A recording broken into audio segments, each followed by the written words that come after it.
Olá, estamos iniciando mais um programa Movimento 2022, o Brasil que Queremos, entrevista.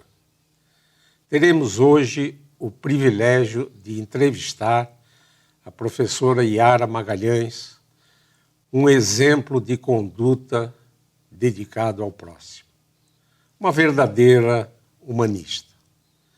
Nossa convidada tem feito um trabalho virtuoso no Centro de Referência em Educação Integral e Ambiental, CREA, e também no Instituto Calandra de Educação Integral e Ambiental, na busca de um mundo melhor.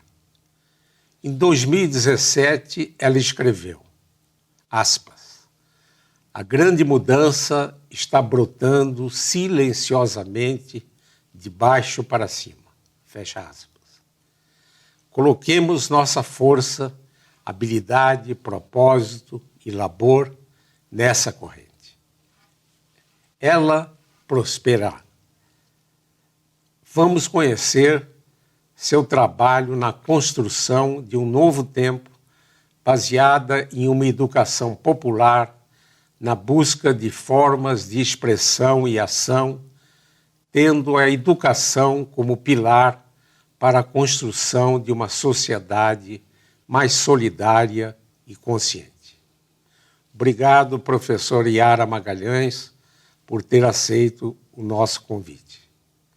Na minha primeira indagação, pediria para recordar a sua vinda a Brasília e o que a inspirou para se dedicar nesse trabalho humanista que desenvolve. A minha vinda a Brasília descortinou um universo diferente para o meu trabalho.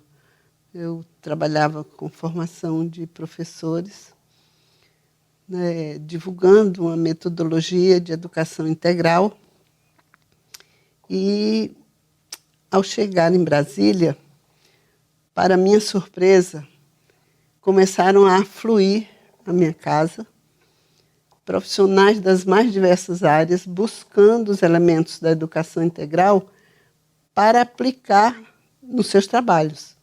Então, chegavam pessoas da área de sociologia, da área de agronomia, chegaram artistas, muitos educadores, ecologistas, muitos, e chegavam também representantes de minorias. Então, a gente tinha sempre movimentos religiosos que chegavam índios, muitos chegaram. E com essa diversidade, a princípio eu me assustei, porque eu não estava preparada para isso. Depois de 7 anos, eu fui me acalmando e vendo que realmente o que estava sendo colocado para mim não era mais o que eu fazia, mas da forma como eu fazia, mas acolher essa diversidade e ver uma aplicação mais ampla dos princípios da educação integral. Essa é a história da minha chegada, do surgimento do Centro de Referência em Educação Integral e Ambiental e do Instituto Calandra, que acabou sendo necessário como uma frente jurídica para as nossas interações com o poder público e com o público maior. E poderia, professor Yara, nos descrever quais são as principais atividades do CREA e quais são as atividades planejadas para o futuro? Fica difícil a gente falar em principais atividades porque é tudo muito dinâmico. A toda hora nós estamos mudando, dependendo da demanda.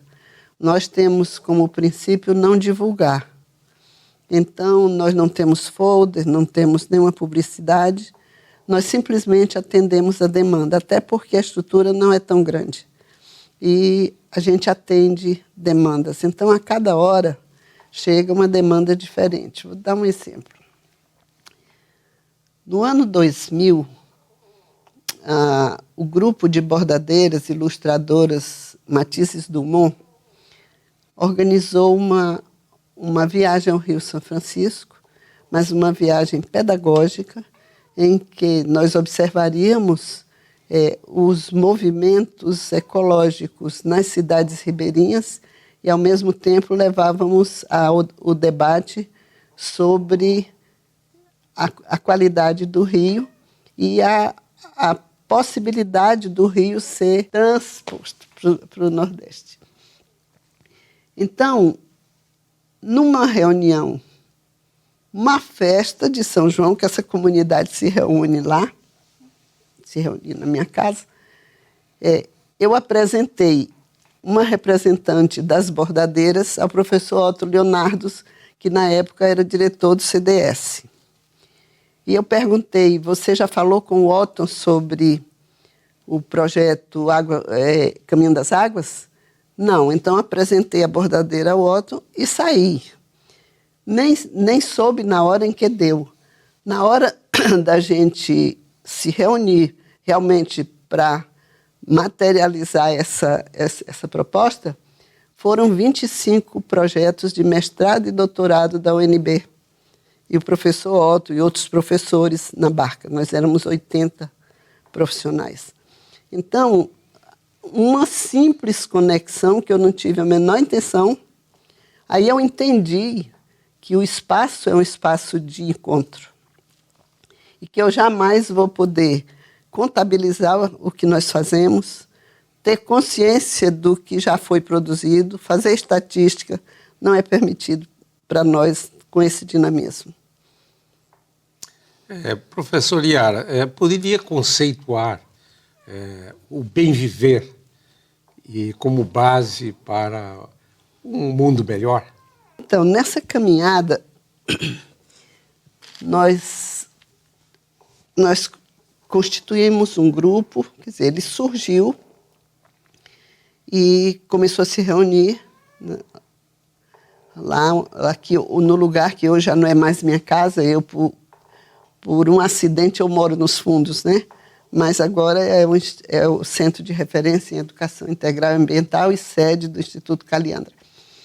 Então, começou o interesse das pessoas por uma posição no mundo e no Brasil com relação a essa derrocada moral, política. No começo, a gente filosofou bastante. Nós estávamos com a coordenação do professor Giorgio De Antoni e ele pediu que a gente visse uma forma como a gente parasse de se queixar e filosofar, porque praticamente era o que nós estávamos fazendo. É o que se chama ativismo de sofá, né? A gente só se queixava e filosofava, depois se despedia e na próxima reunião nós voltávamos a nos queixar e filosofar. O professor Giorgio De Antoni trouxe a 3ª edição de uma consolidação de pesquisa promovida pelos índios dos Andes. E nessa consolidação eles fizeram um resgate dos valores ancestrais que permitiam que 10 milhões habitassem o continente, não depredassem e fossem felizes e prósperos. Então, essa pesquisa tinha a intenção de levantar esses valores. Depois começou a fazer a consolidação, já índios, doutores, gente com muita competência, e nós tivemos acesso à 3ª edição. Depois chegou para nós a 6ª edição, que é o que nós estamos estudando agora. E eles têm um eixo que é a comunidade. Comunidade é além do conceito que nós temos, porque ela prevê que deve ser muito mais amplo, que deve ser cósmico. Então, é como uma roda de conversa em que entram os astros, as galáxias, entra a Terra, entra as minhocas, os micro-organismos, o ser humano, todos os animais, Essa é a roda cósmica da comum unidade. Na comunidade, todos devem ter o mesmo direito, a mesma visibilidade, e não é aceitável que se promova a melhoria de um quando isso custa a morte do outro. Esse é o cerne do bem viver. Aí a gente começou a desenvolver pensando como nós vamos fazer isso aqui e agora. E nesse ponto nós tivemos acesso à obra do John Holloway, Mudar o Mundo Sem Tomar o Poder. Fazer as estratégias de maneira silenciosa, mas efetiva. Isso. O John Holloway diz que não precisa mais armas, nem exércitos, nem grupos organizados. A gente faz em casa. E o que a gente pode aproveitar dessa tradição dos povos lá do Andes ou dos indígenas, esses povos mais primitivos que aparentemente tiveram uma estrutura digamos, mais humanista do que nós temos hoje? O pessoal que está consolidando, inclusive um constituinte equatoriano responsável pela articulação dos direitos da natureza na Constituição do Equador, ele tem uma obra muito interessante, O Bem Viver.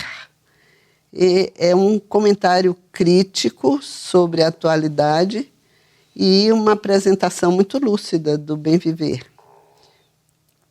Então, é muito interessante uma divisão que eles estão fazendo, para nós, da maior importância, entre bem viver e viver melhor. No bem viver, nós estamos fiéis à comum unidade. E precisamos necessariamente de um outro paradigma. No viver melhor, nós estamos inseridos no paradigma atual, que é um paradigma predatório, mas temos a boa vontade de melhorar. Então, vamos tentando, aos poucos, melhorar um pouco ali, um pouco lá, sempre para alguns. E a diferença entre viver melhor e viver bem é que viver bem, o que está no horizonte é o melhor para todos. E no viver melhor é para alguns. E ele defende também que nós nunca vamos conseguir consertar isso porque já está mostrando sinais de água, está naufragando. Pelos resultados, não por nenhuma lógica, por nenhum pensador mais divulgado que esteja falando sobre isso, é só pelos resultados, basta olhar o ponto em que nós chegamos. Basta olhar como está a nossa juventude. Nós vamos fazer, professor Yara, um pequeno intervalo e voltaremos já com essa interessante conversa com a professora Yara Magalhães.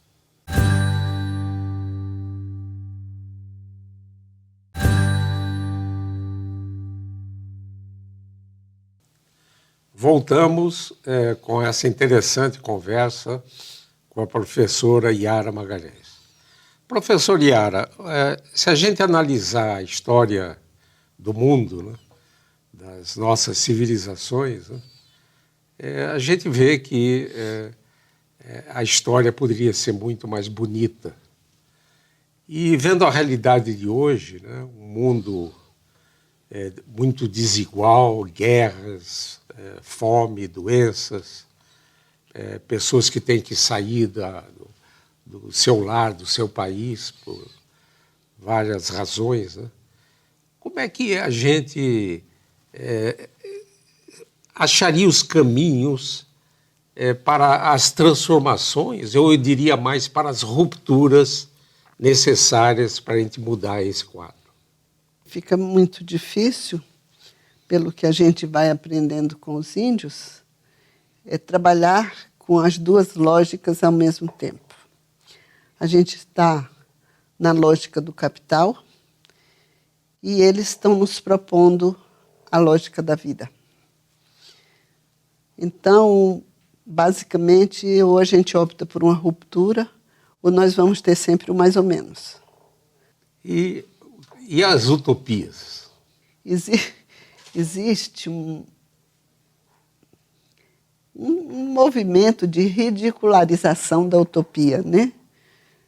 De repente, estão mostrando a utopia como coisas, sonhos irrealizáveis, perda de tempo, mas também tem um outro lado que afirma que é a estrela no horizonte para a qual nós caminhamos. E ao chegar no ponto que a gente supunha que estava a estrela, ela já afastou e já está mais longe. E assim vamos caminhando. Então, nós optamos e, inspiradas pelo que nós estamos aprendendo com os índios, nós temos a certeza de que se não houver utopias, a gente não caminha. Nós vamos sempre ser enredados pelas circunstâncias. Então, o movimento de distopia, ele deve ser cada vez mais frágil e nós devemos estar muito atentos para ele, porque existe essa questão de desvalorizar, de opor a isso que pode ser o nosso rumo para uma sociedade melhor. Professor Yara, como analisa a atual conjuntura do Brasil e quais são as perspectivas de termos um país melhor e mais justo? Nós estamos nos resultados das escolhas que fizemos. Há um dito, talvez chinês, que diz que nós somos livres na semeadura, escravos na colheita. Semeamos isso, não podemos colher outra coisa. Então, isso nós devemos aceitar com tranquilidade. O problema agora é como é que a gente vai mudar isso realmente. E o Holloway diz que você pode fazer isso dentro da sua casa, nas pequenas coisas. Só que, em que pese ser uma luta, uma batalha sem custos, sem mortes, sem armas, sem ter que estar na mídia, sem divulgação, por mais simples que seja, vai envolver grandes custos emocionais, educacionais, porque você não pode optar por dar as costas ao sistema predatório e, ao mesmo tempo, sustentá-lo. Então, você vai ter que se definir. Vai estar sendo pedido decisão, firmeza e coerência. Você só pode fazer essa luta em casa se você tiver essa bandeira. Decisão, firmeza e coerência. Mas isso vai ser na água que você toma, na torneira que pinga, ou no pouco de terra que você tem, que você planta alguma coisa. São coisas mínimas, insignificantes, mas tem que estar no eixo da decisão, firmeza e coerência. Disse que o que está aí é fruto da iniciativa de 1% da humanidade, que é esse 1% que mantém o domínio do capital sobre o mundo. Isso só tem poder porque 99% sustentam. Na hora que 99% não quiser sustentar, cai. Essa é a lógica do Holloway.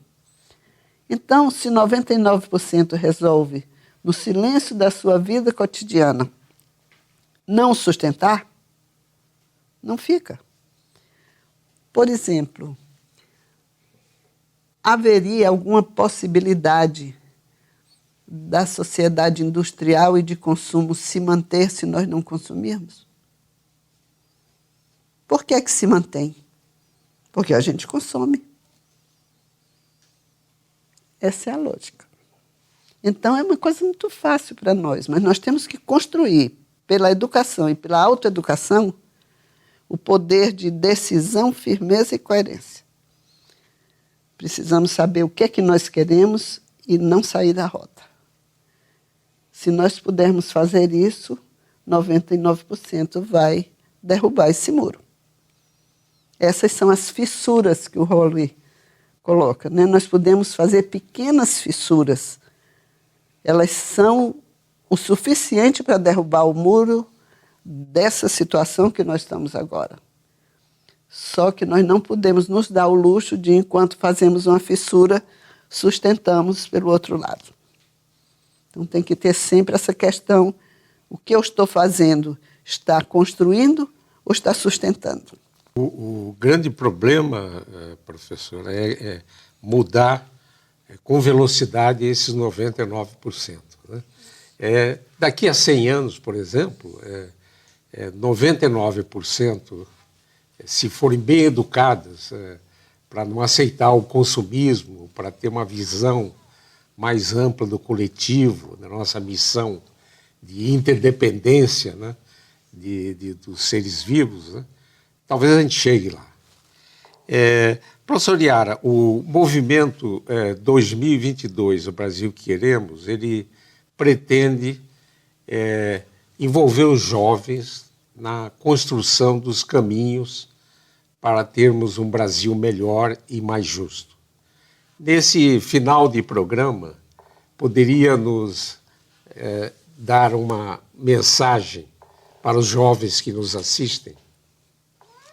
Sim, eu queria me reportar um pouco o que o senhor colocou sobre tempo e velocidade. Realmente nós estamos num período da evolução humana em que a velocidade tomou uma importância muito grande. Tudo tem que ser muito rápido. O filósofo Shri Aurobindo diz que, a partir da inserção da mente humana no processo evolucionário, as coisas começaram a ficar mais aceleradas e as mudanças possíveis em menor tempo. Um outro dado é que as crianças hoje estão nascendo com outras competências. Eu já tenho bisnetos, eu estou abismada de ver como é que os meus bisnetos estão chegando. Então, eles chegam com a mente tão acelerada e tão desenvolvida que a linguagem não acompanha. Eles fazem um esforço enorme para falar o que eles estão pensando e é aquela coisa assim que é difícil até da gente assistir. Eu tenho um bisneto agora em casa que ele fala o dia inteiro, só que a gente não entende. Porque ele pensa, mas não consegue falar porque ainda não desenvolveu a linguagem. Então, as crianças estão vindo assim. Possivelmente, já não seria com a velocidade de quando nós nascemos, nos educamos, aí já é outra velocidade. Isso nos faz esperar que não seja tão difícil e tão longe. E se for, nós estamos num processo evolucionário. Se a gente olhar de onde a gente veio para onde a gente vai, o que a gente está fazendo agora não pode ser muito rápido. Nós estamos colocando a nossa parte. Sobre a meninada. Nossa, eu amo vocês. Acredito profundamente que vocês vão levar essa bandeira, sim. Mas o Rolwe coloca uma coisa muito interessante, que é o poder do basta. E o basta não é pela tecnologia, não é por nenhum esforço externo. O basta é interno. Quando internamente você diz, não aceito, chega, acabou, acabou mesmo. Isso eu peço a vocês, encarem. Vocês podem. E já existem muitas sementes no mundo para se semear. Confie no poder da semente. Vai dar certo. Que belas mensagens, professor Yara. Gostaria de agradecer imensamente a sua presença no nosso programa, que enriquece o conteúdo das nossas reflexões que fazemos continuamente para termos um Brasil e um mundo melhor. Muito obrigado de coração por essas mensagens virtuosas que deu nessa conversa. Esse e outros programas do Brasil que Queremos podem ser acessados num canal da TV Suprem no YouTube. Nos encontraremos em uma próxima oportunidade. Até lá.